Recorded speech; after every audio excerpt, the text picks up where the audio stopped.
We just upgraded to the exit row in Saudi Arabia Airlines.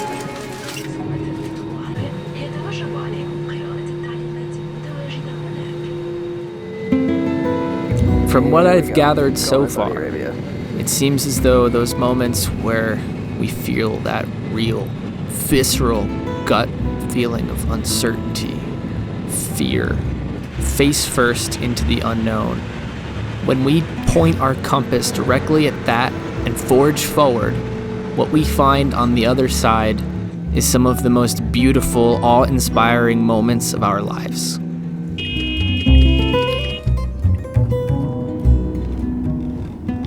Taxi, 5 years. Yeah. In February of 2023, I was invited by Scout Aviation alongside Team Fly Halo to participate in the Scout Saudi Arabia Explorer Adventure, first of its kind tour put on by Shiab Ali Reza and Miroslav Svek, with the intent of flying paramotors through some of the most remote, unique, and unforgiving landscapes of the Saudi Arabian desert. This movie documents my experience. Do you have any advice for my first time here? Advice? Yes, like something I should know. American? Yeah. Yeah, maybe this is British, huh? No, he's American as well. Uh-huh. Yeah. Welcome. Thank you. Good. See you. Yeah, inshallah. Bye-bye. Bye-bye. Miro, Hi, Johnson. where are you? 304. I'm at the door. I thought you were coming tomorrow. Oh, it's so good to see you. That's the American surprise now. We come a day early. Hello. This is Mariah. Your mom? Yes. Okay. Come in. Okay.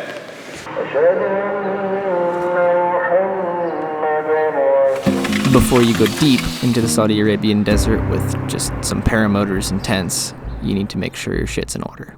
Look over your equipment, install reserve parachutes, and make sure all members of the party understand the plan. Repair anything that needs a fixin', and get food. Our Saudi Arabian American guide Shiab spearheaded operations involving acquiring supplies, while Miro laid down the law. First of all, welcome to the scout trip. We are a team. Stuff though. What's up, boss? Professional.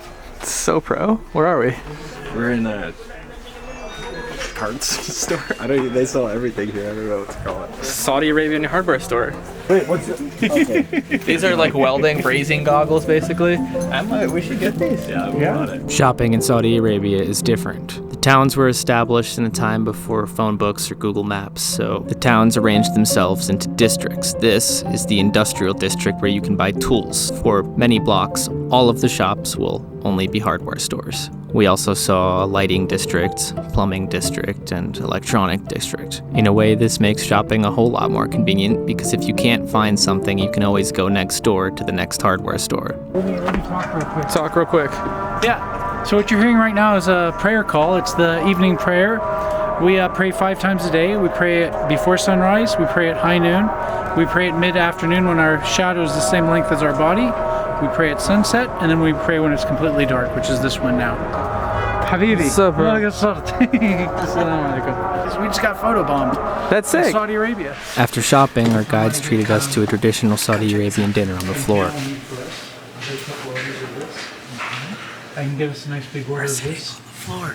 We are in Al Salih restaurant in Tabuk, and I'm going to introduce you guys to camel meat. In Arabic, we say adrib khamsa. Except Hit it with fries. It's good, right? Camel meat is good. It's good. Solid, like 8, 9 out of 10. Yeah, I'd say so. With our flying equipment prepared, our bags packed, and the trucks loaded, it was time to get out of the city, go to the desert. 100 kilometers to the northwest of Tabuk lies Bhajda, an uninhabited red sand desert, pierced by ancient 2,000-foot tall sandstone monuments that have been carved by the wind and time. I'm told to be in the presence of these rocks can humble even the strongest man. So we have the paramotors full, and we have canisters full. We're good for a few days.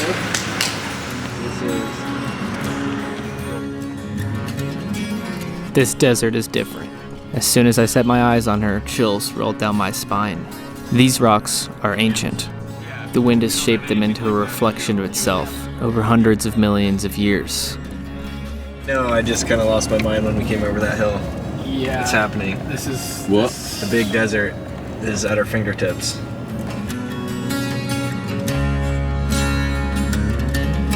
It's looking bigger.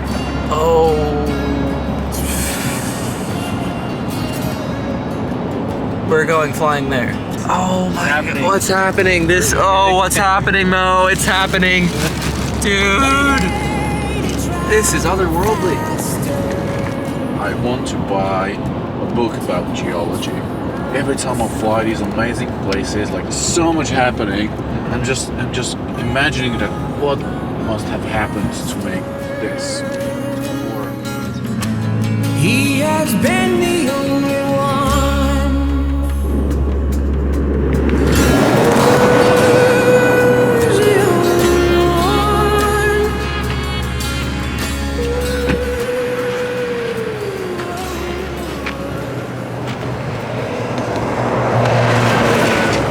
Hey, we saw that in town. Yeah, what do you think, guys? I'm having a moment. I'm kind of speechless, honestly.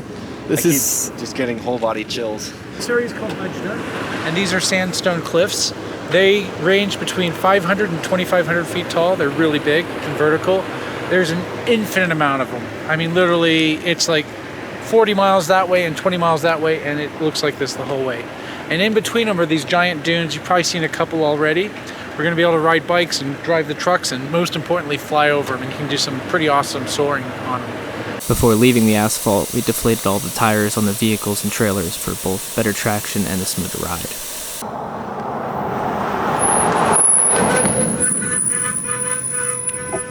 The locals understand that the desert is tough. If you see somebody pulled over, it's expected that you stop to make sure they're okay or don't need help.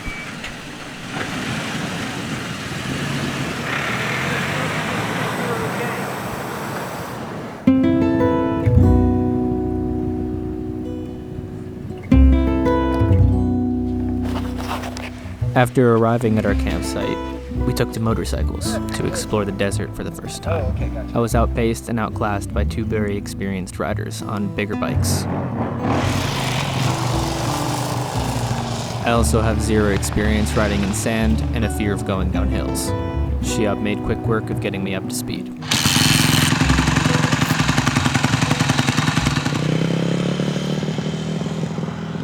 Well done, man. This is the first slip face he's gone down. It's pretty much the biggest slip face I could find for him. Guy killed it.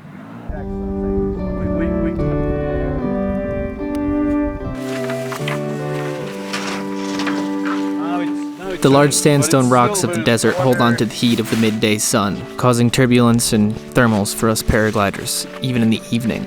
Our team understood that this probably wouldn't be the best flight of the journey, but it would be the first, and Mo and I were eager to get airborne.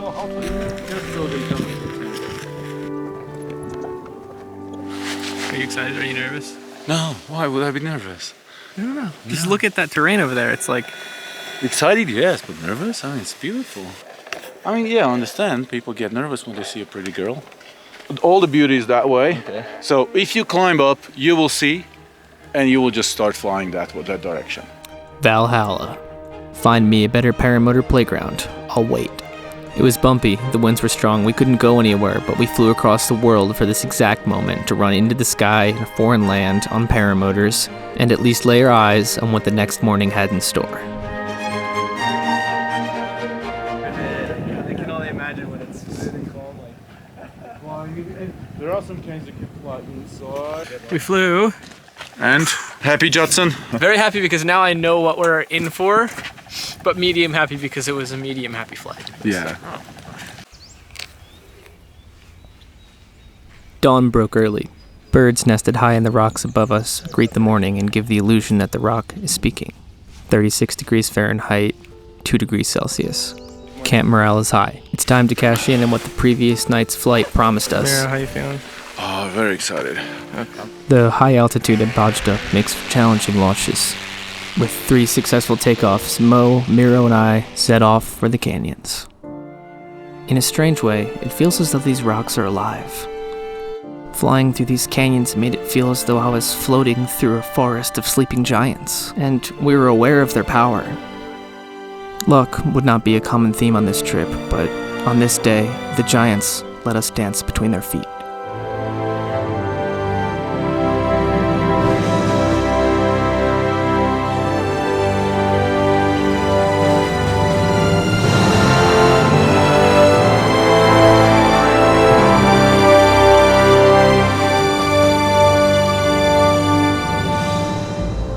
When was the last time you truly felt small, where something forced you to come face to face with the reality of your insignificance?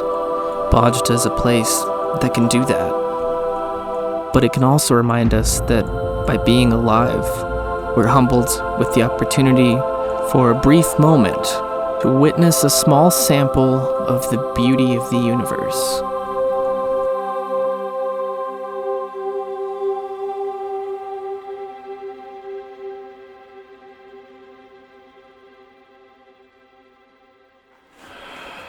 It was humbling, like really, really humbling.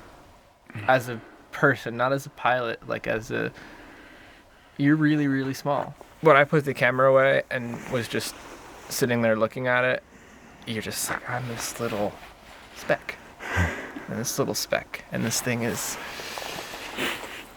so big. I've never felt more present in a moment, I think, ever in my life. Hey, dude. That was awesome, really. Yeah. So nuts to be flying somewhere and like you feel relatively like, okay, this is cool, and then you look over and you see Judson, he's like so small. It's like, wow, this is big terrain. It's huge. 5 single words. Best flight of my life. Awesome. Oh man, seriously? Yeah. Seriously, best flight of your life? Well, in the sightseeing category. Oh yeah. Yeah. You can't describe it fully. It's a feeling that's in the moment. How many times were we just like, wow? Camp packs up quickly with the help of 5 people, and soon we were back on the road. Before traveling a few hundred kilometers to the next location, we had to reinflate the tires on the vehicles to prevent damage. Our objective for the evening was to fly in Wadi Zain. In Arabic, Wadi means valley, and Zain translates to beauty. Just about to turn off road and take a shortcut so that we can get to Wadi Disa in time to get some flying. With Shiab, about to get lunch. Getting us charcoal chicken to eat for lunch. It's really yummy. Okay. It's good. It's good. Can report to the camera. It's good.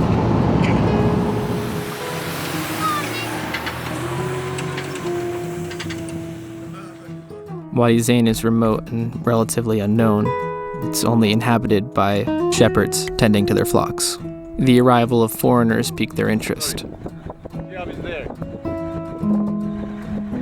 They were curious about our flying machines and what we could do.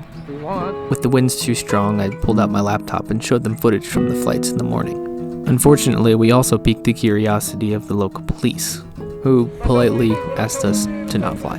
Saudi Arabia has a growing tourism industry, and they seem to be popping up national parks and preserves all over the place. But all was not lost. We planned the next morning to explore a different wadi, Wadi Disa, by ground.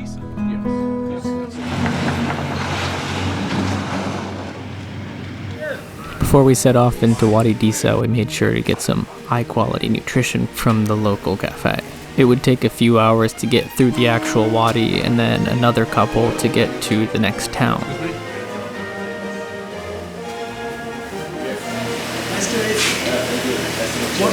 Man, nice to meet you, man. Thank you. This is great. My auntie is in New Jersey. She's from New Jersey? I'm from New Jersey. From New Jersey. Alright, come on, let's go check out a thing. We are just about to enter Wadi Disa. It's a beautiful 14-kilometer wadi very, very narrow gorge with steep walls, beautiful colors like this. This is actually not it, but representative of it. But the really amazing thing is there's groundwater at the far end of the Wadi that's continuously coming out, so we'll be driving through running water, which in Saudi is pretty rare.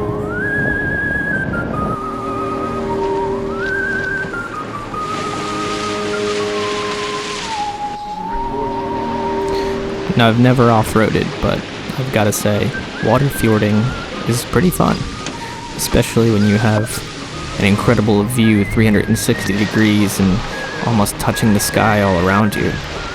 It's incredible to me to think that at some point somebody might have spent their whole life here and this is all they ever knew. What an interesting way to live.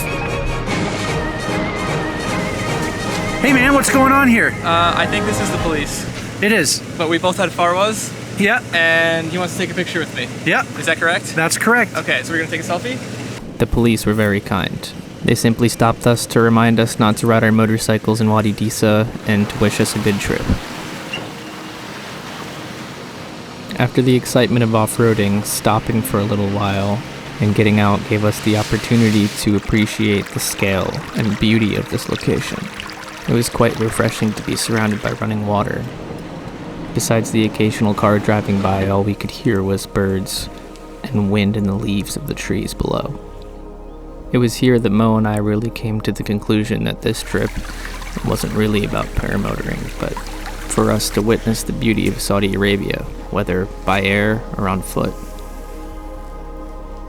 It's rare to be somewhere where you find yourself paralyzed in the sheer awe of your surroundings, and Wadi Aldisa provided that.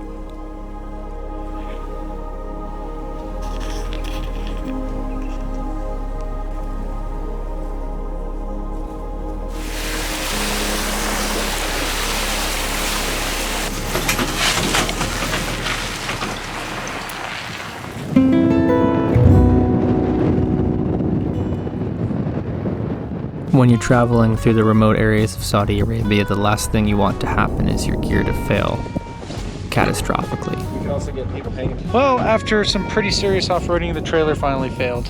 I mean, it's a pity, but not super surprising. Could we have asked for a better view? I don't think so.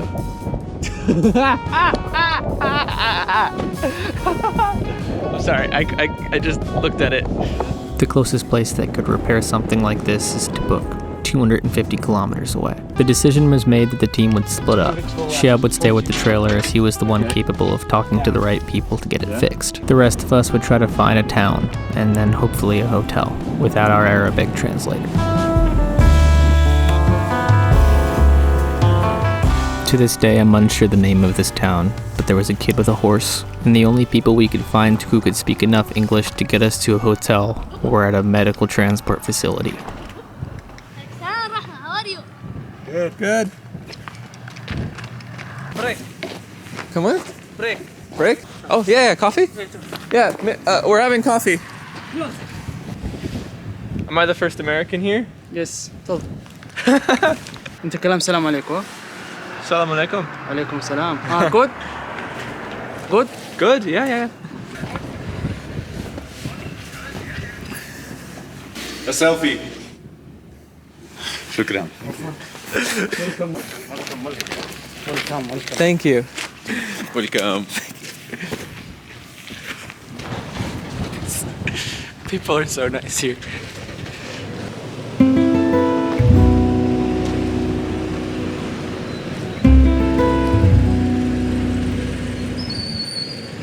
Mira, what do you think about our welcome to, where are we?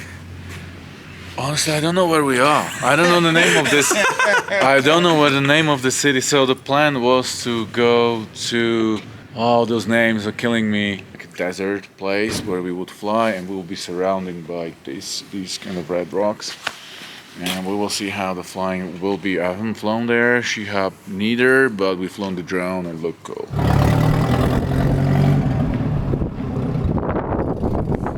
In the remote parts of Saudi Arabia, there are no fast food joints. Only chicken and rice. This restaurant was already closed when we got to it, but the arrival of foreigners prompted the owner to fire up the fryer just for us. Chicken, but chicken or rice? Chicken. نص لحال لحال. Okay, 2 chicken. 2 chicken. Okay. Half chicken per person. Yeah, it's the same thing as we were getting at the gas station. The same thing as you can get everywhere.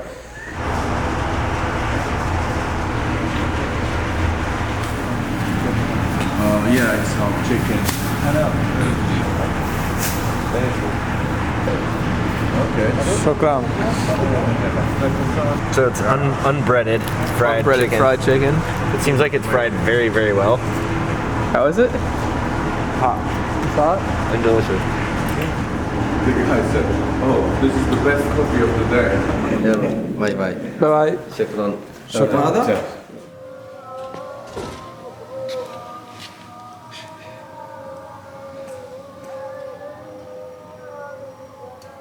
It's prayer time.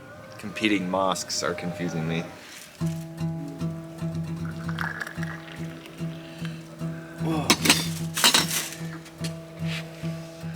Thanks, Miro.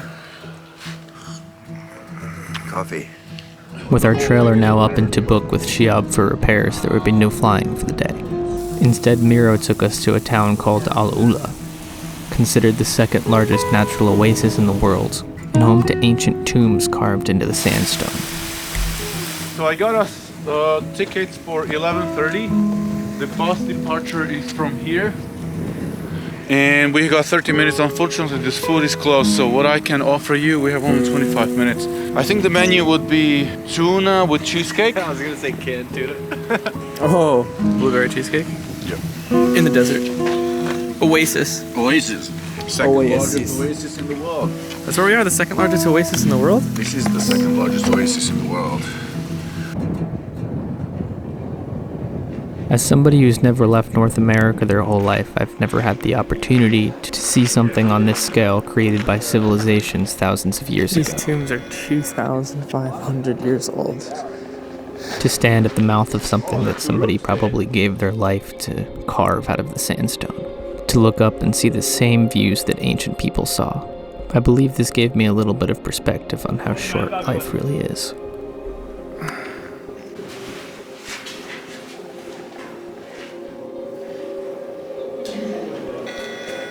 This looks like you could just have bedrooms there, the living rooms next door with the shelves.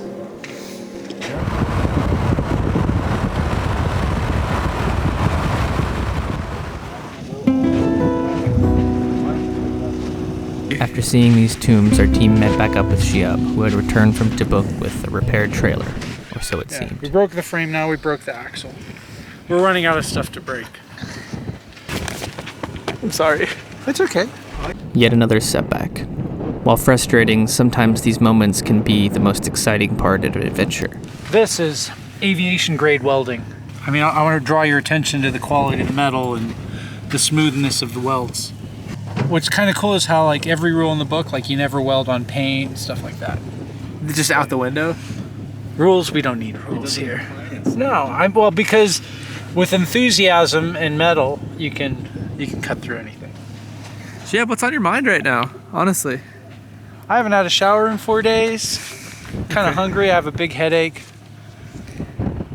I'm happy to be here, man. Life's good. The situation's excellent. I'm glad I wasn't going 120 just as a truck was passing and stuff like that, you know?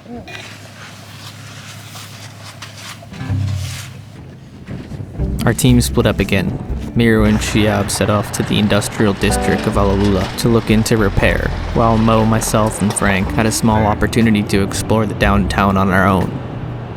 But you walk straight, I don't know, let's say 500 yards, and just keep asking directions. Where's the old town? Where's the old town? And they'll get you into the old town. It's a bit of a bougie place with cafes and restaurants and shops. What's good? Hello. Good. Salam alaikum. That's They're right here? Hey, you want food? Look. Yeah, vlogger. Hey. Yeah, bro. Don't know where we are. Don't know where we are. We lost an axle, so now we're gonna go downtown to some kind of tourist area and get food and see what the eye can see.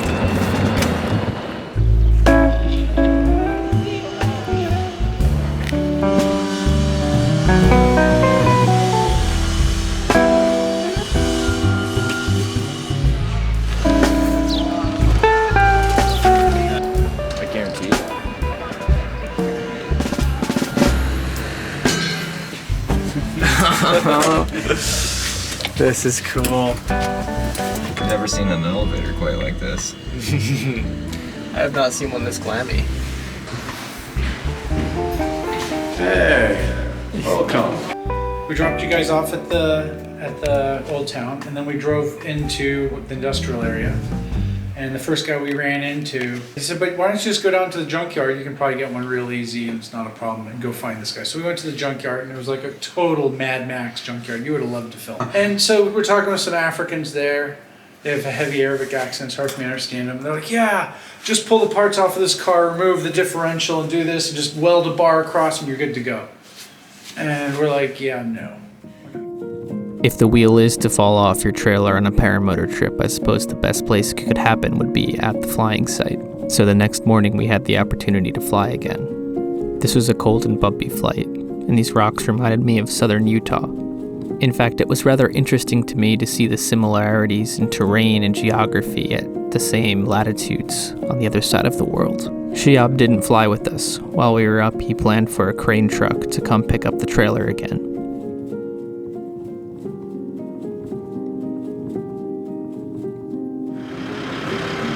Yeah. We just say goodbye to our trailer, at least for a moment, until it gets fixed. And we will just compress everything we have, own, and need. Let's see, the trailer's busted. Yes. We're not sure if we can get it fixed in time. You guys are leaving back home in 2 days. We have a lot of ground to cover. I would say the situation is excellent, and we're gonna have a great time.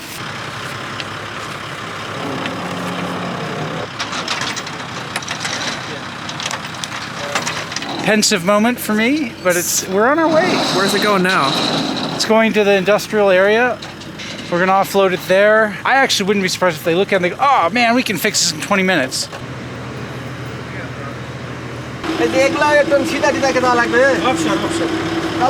انت في شغل الومنيوم؟ في معلم الومنيوم؟ طيب ايش هذا مهندس يقول ايش الفكره كيف حتصلح؟ حاول واحد صلى زي كده بعدين هذا دوس وطلع بعدين هذا راكب جوا زي كده بعدين لحم ثاني مره هنا. طيب شوي عيد عشان اترجم. ايش تقول؟ عيد مره ثانيه. انا كلام هذا اول برضه هنا في جوا زي كده شويه طويل. خلاص. So 700 reals, 2 to 3 hours. These men don't know they're artists. Hidden away in some dirty shop on a back alley in Saudi Arabia, they're not worried about Google reviews. They don't have a website and have not spent a penny on advertising.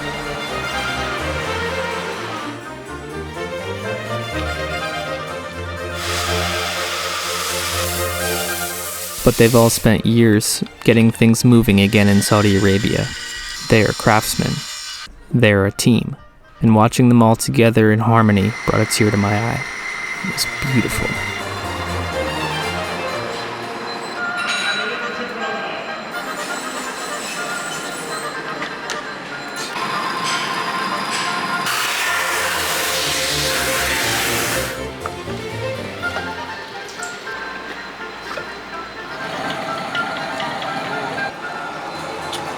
It was not only their skilled craftsmanship and teamwork that impressed me, but their generosity. These men bought us lunch and invited us to stay and eat with them. So Judson, what's this like?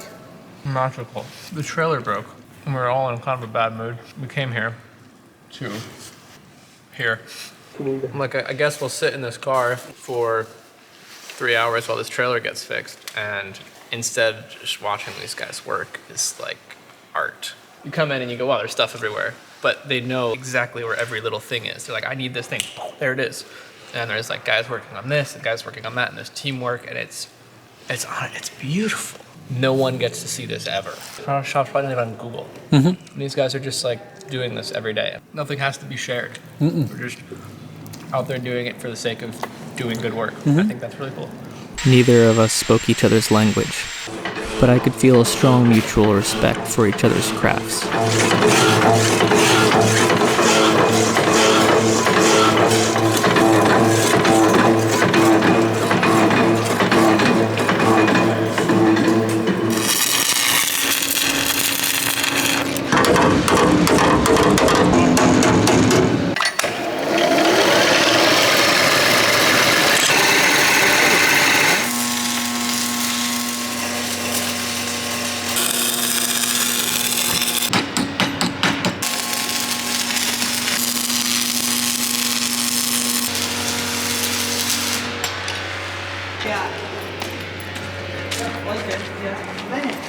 With limited time left and weather not on our side, we decided that it would be best if we just went back up to Bhajda instead of trying to push south to fly some other locations. There's the new tire.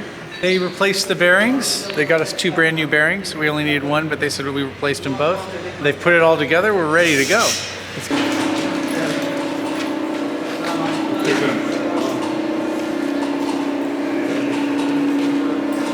you tomorrow. Thank you.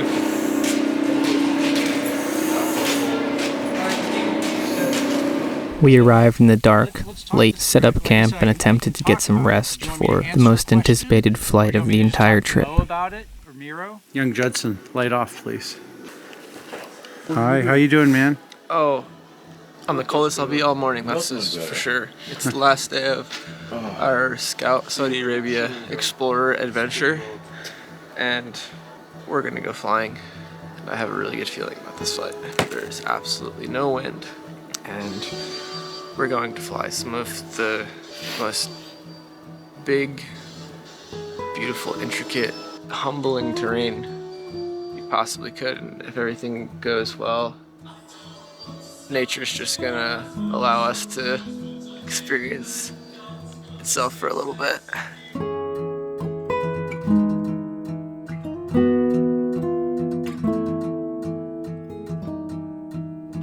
So what was Saudi Arabia like? You're gonna ask as I come home. You lean in with excited anticipation, expecting me to regale some tale of danger or something incredibly scary I saw. Another horror story from the Middle East.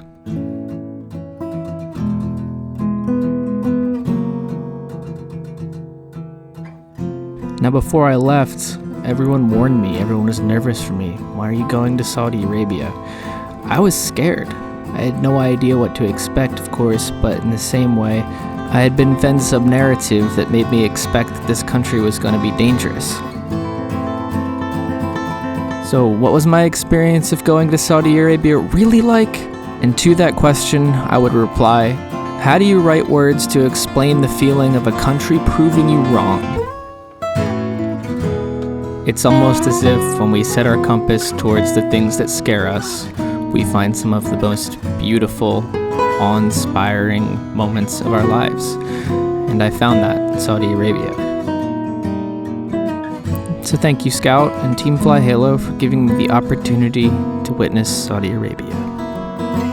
And now, I want to travel and see more of the world.